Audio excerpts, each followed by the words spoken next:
usted resuelve este asunto del señorío de Jesucristo? Acompáñenos. Le invito a abrir la palabra de Dios en Romanos capítulo 14, y en un momento empezaremos a leer en el versículo 7.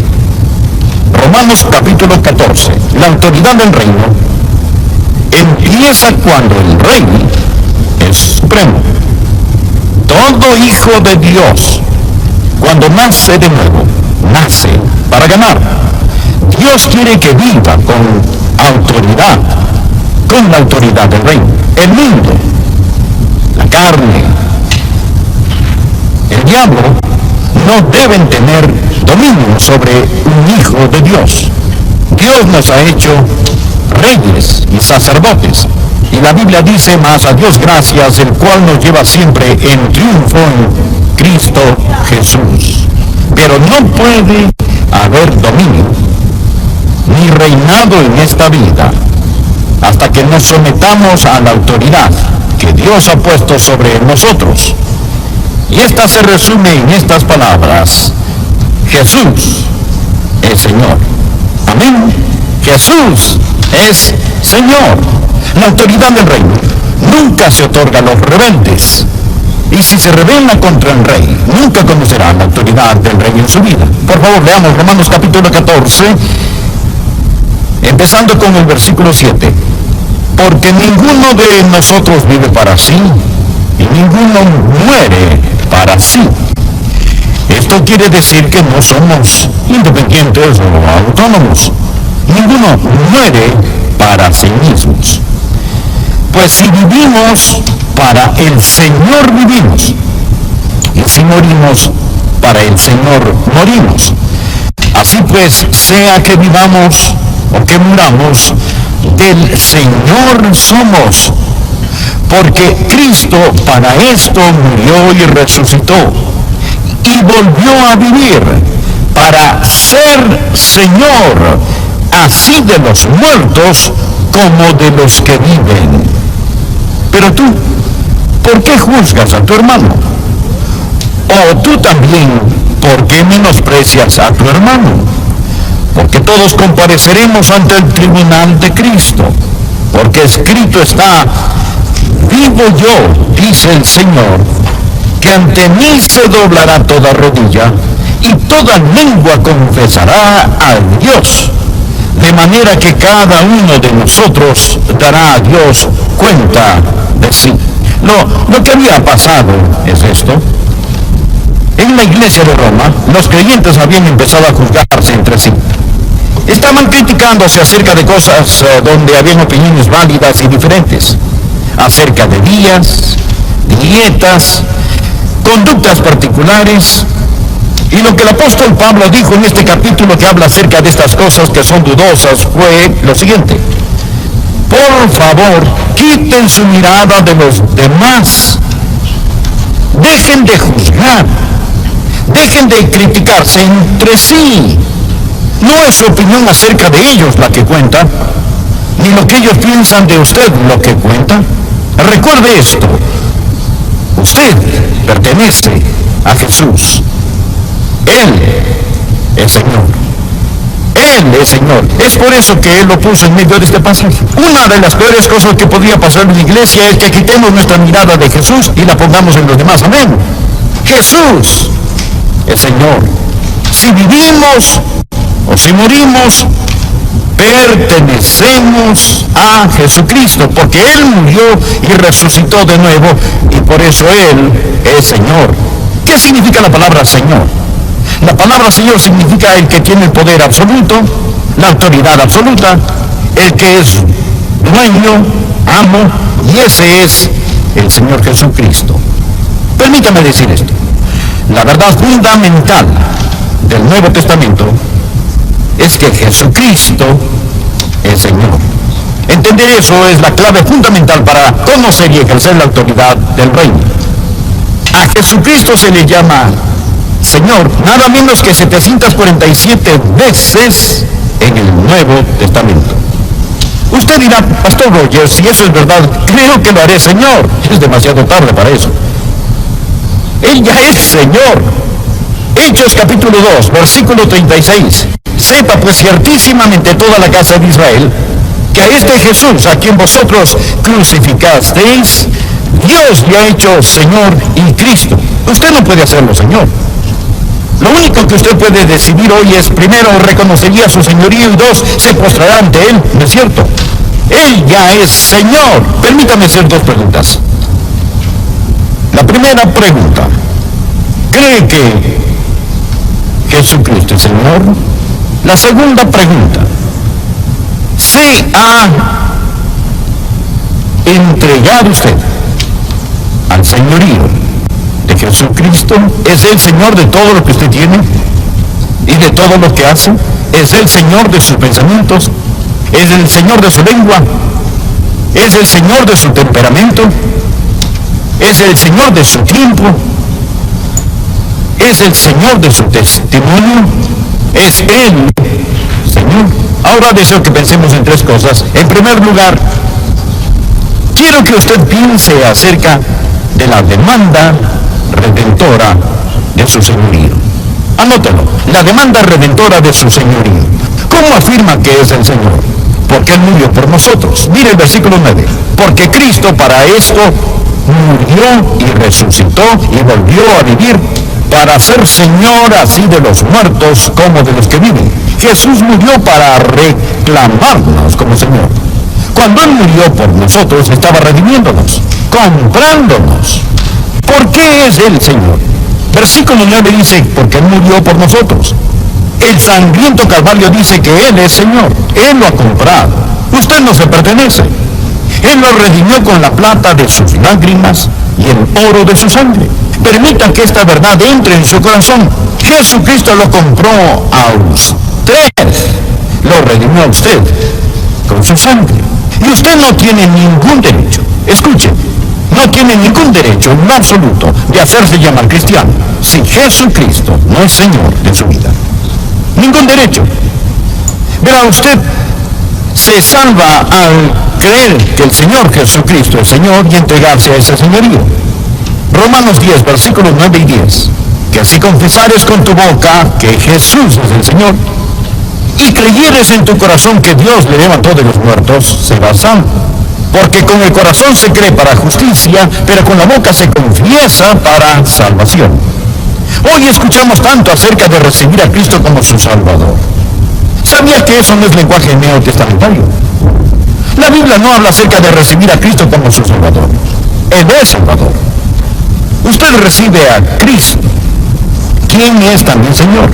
La Biblia dice, cree en el Señor Jesucristo y será salvo. Usted dirá, ¿cuál es la diferencia? Bien, cuando Joyce y yo nos casamos fue un día maravilloso. Suponga que el predicador me hubiera preguntado, ¿toma a Joyce como su legítima esposa? Imagínese que hubiera respondido, la tomo como servicio doméstico. Tengo la vaga impresión de que no me hubiera casado. Tomo a Joyce, es decir, todo lo que ella es. Verá, yo le dije a ella y a ese predicador, sí, la tomo. Y he pasado varios años aprendiendo lo que hice. Ahora, yo di todo mi ser a todo su ser. No entendía de qué se trataba el matrimonio. Aún estoy aprendiendo de qué se trata. Cuando di mi corazón a Jesús, no entendía de qué se trataba todo. Pero yo no me entregué con los dedos cruzados a mis espaldas. Yo di todo lo que conocía de mi ser a todo lo que conocía de Jesús. Yo le dije sí a Él. Yo tomé a Jesús y usted también debe hacerlo. Él es Señor. Se lo digo de corazón. Escúcheme. No crea que la salvación es como una línea de la cafetería donde usted dice, hoy tomaré un poco de salvación, pero nada de señorío, gracias. Jesucristo, el Señor. Que si confesares con tu boca que Jesús es el Señor y creyeres en tu corazón que Dios lo levantó de los muertos, serás salvo. Y usted no puede tener lo que Él da a menos que acepte quién es Él. Él es Señor. Ahora, amigo, uno de los más grandes predicadores ha sido Carlos Haddon Spurgeon. Vale la pena escuchar lo que él dijo.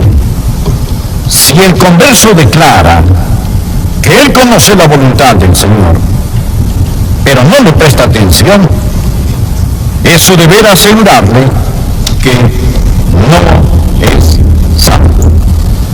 No no piensen que el Evangelio es magnificado o Dios es glorificado al ir a los mundanos y decirles que se pueden salvar en ese momento simplemente al aceptar a Cristo como su Salvador, mientras están casados a sus ídolos con sus corazones y sus corazones aún están enamorados del pecado.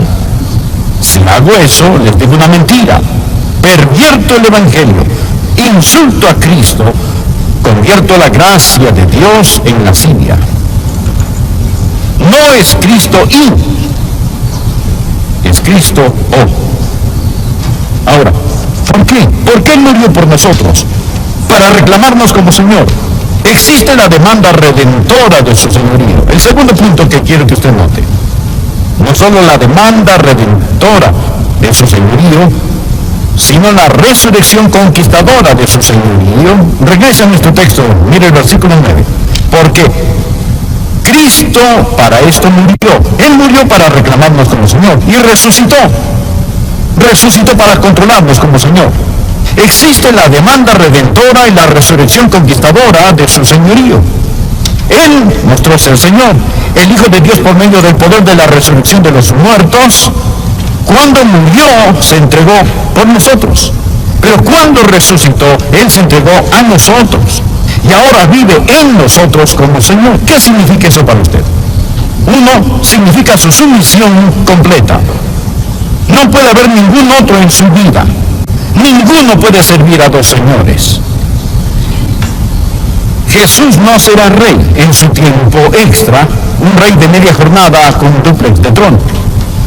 Significa que usted solo se compromete con Jesucristo. Alguien dijo, Él debe ser Señor de todos y va a ser Señor del todo. Segundo, significa que Él es dueño de todo lo que usted posee.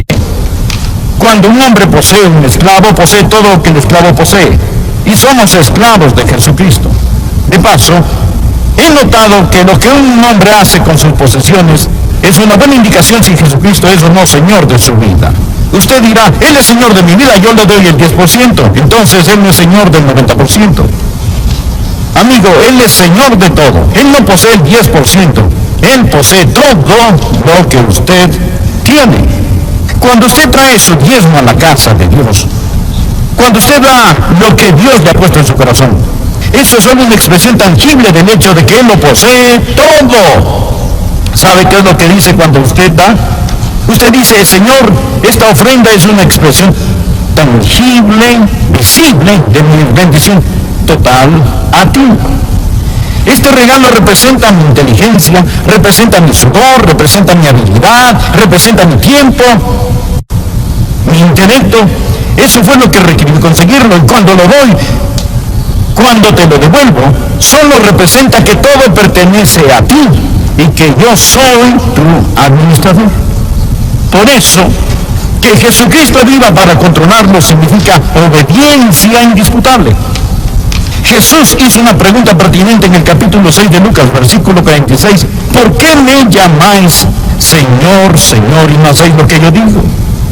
Eso es una contradicción de términos, que quiero que vean. No solo existe la demanda redentora de su señorío y la resurrección conquistadora, sino también debe haber la confesión real de su señorío.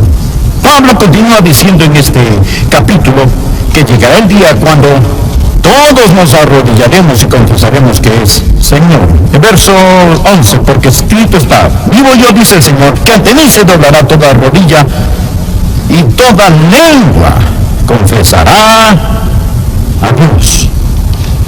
Usted confesará a Cristo como Señor. Verá, si no lo hace en este mundo, lo hará en otro mundo. Ponga en su margen Filipenses 2, versículos del 9 al 11. Me fascina esto. Habla de Jesús que dejó el cielo, caminó las polvorientas playas de Galilea, colgó en agonía en una cruz. El versículo 9 dice, por lo cual, escuche esto, Dios también le exaltó hasta lo sumo y le dio un nombre que sobre todo nombre, para que en el nombre de Jesús se doble toda rodilla de los que están en los cielos, está hablando de los ángeles, y en la tierra estos son los humanos, y debajo de la tierra, estos son el diablo y los demonios, y toda lengua confiese que Jesucristo es el Señor, para gloria de Dios Padre. Es un hecho futuro histórico que todo ser creado un día confesará que Jesús es el Señor. Esto no significa que sean salvos, mas un día lo confesarán como Señor. Los santos de todas las edades se arrodillarán ante Jesucristo. Noé dirá Jesús es Señor. Moisés dirá Jesús es Señor. Abraham dirá Jesús es Señor. Isaac dirá Jesús es Señor. Jacobo dirá Jesús es Señor. Isaías, Ezequiel, Daniel, al unísono dirán Jesús es Señor. Todos los reyes y gobernantes que hayan vivido se arrodillarán y dirán, Él es Rey de Reyes y Señor de Señores. Un día finalmente el mismo Satanás inclinará su cabeza y dirá, Jesucristo es el Señor.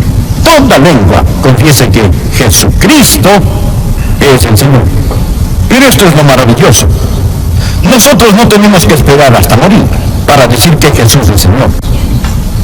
Si fueran a hacerme una operación y decirme, Adrián, te vamos a cortar la lengua, si tienes algo que decir es mejor que lo digas ahora. Solo tienes confirma a los santos. Cuando usted hace un hábito de confesar el señorío de Cristo, ayudará a que su fe crezca. La confesión fortalece la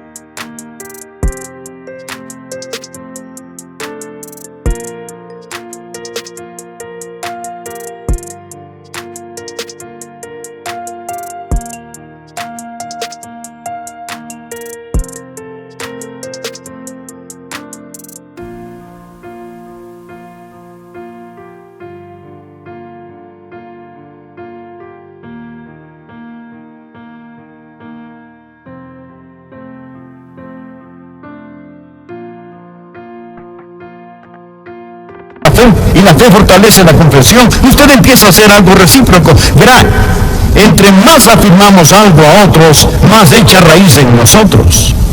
No solo le ayudará para que su fe como santo crezca, sino que le ayudará para que su amor por el Señor Jesús crezca. Nosotros hablamos acerca de las cosas que amamos, y las cosas de las cuales hablamos tenemos que amar. Le diré qué más hará. No solo conquista a Satanás y da consuelo a los santos, sino que redarguye a los pecadores cuando declara que Jesucristo es Señor. ¿Sabe cuál es el problema con muchos de nosotros hoy? Muchos de nosotros decimos, bueno, no voy a ser un ganador de almas verbal, abierto, pero le diré que haré. Voy a vivir de tal forma que los que ven mi vida, cuando la vean, quieran ser creyentes. Bien, acérquese. Le quiero decir algo, mi amigo. Ellos no se salvan por su vida, se salvan mediante la muerte de Cristo. Y a menos que usted les comparte el Evangelio, no se van a salvar. De hecho, si ellos ven su vida y no entienden por qué vive así, usted está aceptando alabanza bajo pretensiones falsas. Y usted recibe la gloria en lugar de darle la gloria a Él. Pero cuando usted le dice a sus amigos, Jesucristo es Señor, y Jesús es el que me transformó,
el secreto de mi vida es Jesucristo, quien vive en mí, entonces, amigos, las personas van a reconocer sus pecados. Escucha, amigos, ¿quieren autoridad del reino? ¿Le gustaría que Dios vierta su vida y su fuerza en usted? Permítame decirle que la autoridad del reino no es para los rebeldes. Usted nunca será sobre hasta que esté bajo autoridad. Usted debe estar bajo el señorío absoluto de Jesucristo. Y no se avergüence de este, ni le tenga miedo. Uno de estos días toda lengua confesará, toda rodilla se doblará y confesará. ¿No cree que ya es tiempo que lo confesemos? Escúchame, ¿no cree que ya es tiempo ahora mismo que tengamos un servicio de coronación? En este momento, en su corazón y en su vida, doble su rodilla y diga que Jesucristo es Señor. En todo corazón y en toda vida humana existe un trono. Si el yo está en el trono, Cristo está en la cruz. Si el yo está en la cruz, Cristo está en el trono. ¿No le gustaría tener un servicio de coronación y decir, Jesucristo es Señor de mi vida? Y entonces, amigo, cuando usted se enferme y llegue la hora de morir, cuando las aguas de la muerte mojen sus pies, ¿no sería maravilloso decir Jesucristo el Señor? Y cuando suene la trompeta y las tumbas entreguen los muertos y los cielos se abran y el Señor Jesús desciende en toda su gloria, ¿no sería maravilloso levantarse en la resurrección y decir Jesucristo es Señor? Y cuando los redimidos de todas las edades estemos juntos alrededor de ese trono y los ángeles, los principados y los poderes se postren ante él, ¿no sería maravilloso? ¿No sería maravilloso unirse a todos esos redimidos y mirar al que tiene las manos con las cicatrices de los clavos y confesar, él